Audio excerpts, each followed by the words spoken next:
नमस्कार, तुमच्या सर्वांचं स्वागत करतोय आपल्या चॅनलवर. मित्रांनो, सध्या स्थानिक स्वराज्य संस्थांच्या निवडणुका लागल्यात, परंतु या सर्व राड्यामध्ये जे आहे एकनाथ शिंदे आणि देवेंद्र फडणवीस यांच्यामध्ये पुन्हा एकदा बिनसलेलं दिसत आहे. एकनाथ शिंदे यांच्या तोंडावरती थेट देवेंद्र फडणवीस यांनी त्यांना सांगितलं की यात इथून पुढे तुम्हाला लायकीत राहावं लागेल आणि जर तुम्हाला आमच्या सोबत राहायचं असेल युतीमध्ये तर शिस्तीत वागावं लागेल. तर संपूर्ण प्रकरण काय आहे आपण पाहणार आहोत, परंतु तत्पूर्वी तुम्हाला विनंती असेल आपल्या चॅनलवरती तुम्ही जर नवीन असाल तर चॅनलला नक्की सबस्क्राईब करा. तर मित्रांनो, त्याचं झालं असं की गेल्या काही दिवसापासून ज्या स्थानिक स्वराज्य संस्थांच्या ज्या निवडणुका जाहीर झाल्यात, नगर परिषद, नगरसेवक या संपूर्ण निवडणुका जेव्हापासून जाहीर झाल्यात तेव्हापासून जे महाराष्ट्रातील राजकारण मोठ्या प्रमाणात तापलेलं आहे.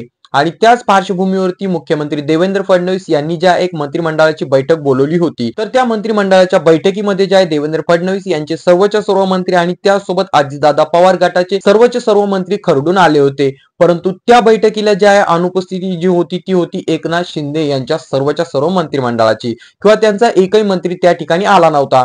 यावरनं सर्वच ठिकाणी या बातम्या पसरल्या होत्या की एकनाथ शिंदे हे जे आहेत किंवा त्यांचे मंत्री जे आहेत देवेंद्र फडणवीस यांच्यावरती नाराज आहेत. तर मित्रांनो, सरते शेवटी हे प्रकरण जे आहे देवेंद्र फडणवीस यांच्यापर्यंत पोहोचलं. तर मित्रांनो, हे प्रकरण सरते शेवटी देवेंद्र फडणवीस यांच्यापर्यंत पोहोचलं आणि त्यांच्यापर्यंत पोहोचल्यानंतर त्या ठिकाणी जे आहे एकनाथ शिंदे यांचे काही मंत्री त्या ठिकाणी गेले आणि देवेंद्र फडणवीस यांना सांगायला लागले, भाजप जो आहे तो आमचा पक्ष फोडत आहे, आमचे माजी नगरसेवक असतील किंवा आमचे नेते जे यांना आपल्याकडे घेण्याचं काम करत आहे. आणि भाजप फक्त यावरतीच थांबला नाही तर त्यासोबत उद्धव ठाकरे गटाचे असे लोक देखील भाजपमध्ये घेतले जात आहेत की ज्यांच्या विरोधात आम्ही जीवाचं रान करून निवडणुका लढविल्या किंवा निवडणुका जिंकल्या आणि भाजप प्रदेश अध्यक्ष थांबण्याचं नाव घेत नाही, अशा प्रकारचं त्या ठिकाणी त्यांनी घराणं मांडलं. आणि जेव्हा देवेंद्र फडणवीस यांच्यापर्यंत हे घराणं गेलं तेव्हा त्यावर तो बोलण्याऐवजी त्यांनी ज्या अगोदर सर्वात पहिले उपमुख्यमंत्री एकनाथ शिंदे त्या ठिकाणी बसलेले असताना देखील त्यांच्या सर्वच्या सर्व मंत्र्यांना किंवा त्यांच्या सर्वच्या सर्व नेत्यांना धुवून काढलं. मुख्यमंत्री या नात्याने मी तुमचा प्रमुख आहे आणि मी जर तुम्हाला कुठला आदेश दिला तर तो तुम्हाला पाळावाच लागेल आणि जर तुम्ही तो आदेश पाळला नाही तर इथून पुढे तुमची अशी कुठली कारणे मी ऐकून घेणार नाही, थेट तुमच्यावरती कारवाई केली जाईल. एकनाथ शिंदे यांच्या समोरच त्यांच्या मंत्र्यांना एवढं बेकार झापल्यानंतर जे आहे एकनाथ शिंदे यांचं जे आहे सरकारमध्ये किती वजन आहे हे त्याच ठिकाणी आपल्याला समजून जातं. आणि त्यानंतर जे आहे त्या ठिकाणी बोलत असताना देवेंद्र फडणवीस सरळ सांगतात की तुम्हाला जे आहे तुमच्या पक्षातील काही नेते काही मंत्री आम्ही फोडलेलं दिसत आहे,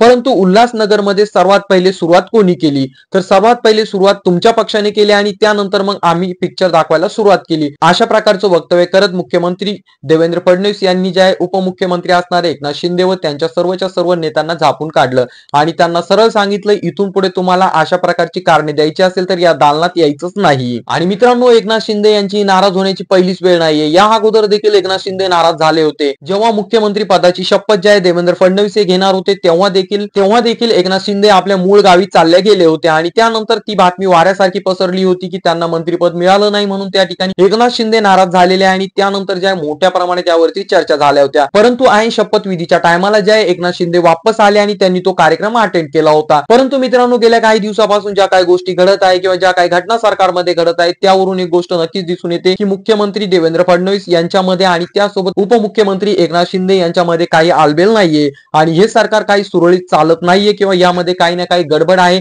आणि या सरकारमध्ये एकनाथ शिंदे यांचं काडीचंही वजन राहिलेलं नाही. तर याबाबत तुमचं काय मत आहे खाली कॉमेंट करून सांगा. आपल्या चॅनलवरती नवीन असाल तर चॅनलला नक्कीच सबस्क्राईब करा.